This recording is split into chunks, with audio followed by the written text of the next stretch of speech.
Disney is always looking for new ways to improve the guest experience at the parks, and they just announced some rule changes that I'm going to go over with you in today's video and give you my thoughts. The first one, right on top, the one that I'm most excited about: no more smoking at Disney parks. I am so happy about this. I'm not a smoker, obviously. Whenever I smell it, it always irritates my throat. I don't know why. I'm not a doctor. I don't know why this happens, but it always irritates me. So the fact that they're getting rid of it in the parks, thank you, Disney. The biggest question that I've heard about this policy change: what about vaping? I've got to be honest, I have seen vaping all over the Disney parks in recent years. I have a feeling I'm not alone here, and Disney did not specify in this initial policy announcement whether or not vaping would be included, but I looked at the policy that they have right now for smoking at Walt Disney World in the designated areas. Right now, vaping is already included with that, so we can safely assume that vaping would be included with this new policy.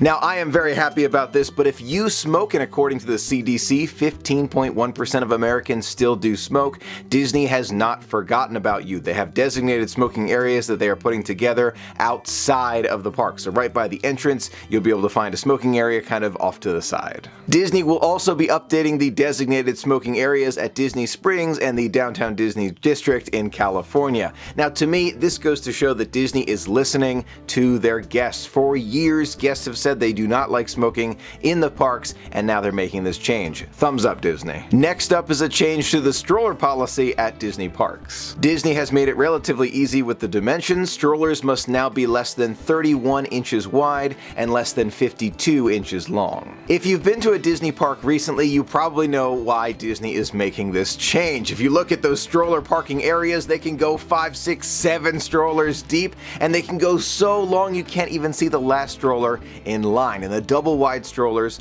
definitely take up more space, so Disney's trying to solve this space problem by reducing the size of each stroller. It definitely sounds like a great idea to me, but it has raised some questions with parents in our community. There are several different questions. The first one: what if you have more than just one child with you? I looked into this, and almost all strollers that are meant for 2 children can fit this new policy, so you don't really have to worry about it if it's 2, and they even make strollers that fit this policy for 3 children. We're all lined up in a row, but you can fit 3 children in a stroller with this policy. No need for concerns. The one in this example is 48 by 22 by 18, so it easily fits within Disney's limits. Another more difficult question that's been brought to my attention a few times: what about parents of children with special needs? From what I've read, if you have one special needs child in a special needs chair, it should fit within Disney's policy. But that being said, I am not a special needs parent. I don't know every single need that needs to be met, and I'm sure there are exceptions to this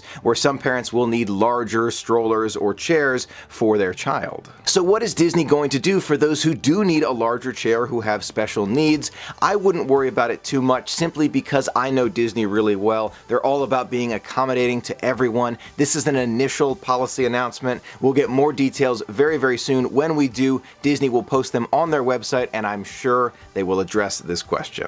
I have a feeling Disney will not even require you to have special permission to bring in a larger chair. You have a special needs child, of course you get an exception to that rule because they have special needs. Absolutely. I'm not worried about it because I know Disney. Another very interesting question: what about Disney's double wide strollers? They currently rent out those double wides. What are they going to do? If I had to guess, they'll probably reduce theirs down too to maybe the single file one. So one child in front of another child. Maybe they'll even do the 3 child strollers. We never know, but I would imagine Disney's going to try and stick within their own policy. Even as I consider it for myself, if I did have 2 or 3 kids, I can see it being a little less convenient to try and get them into the single file stroller rather than the double wide where they can kind of just hop in the front. So it's a little bit less convenient, but it's all for safety and to try and make traffic control a little bit easier.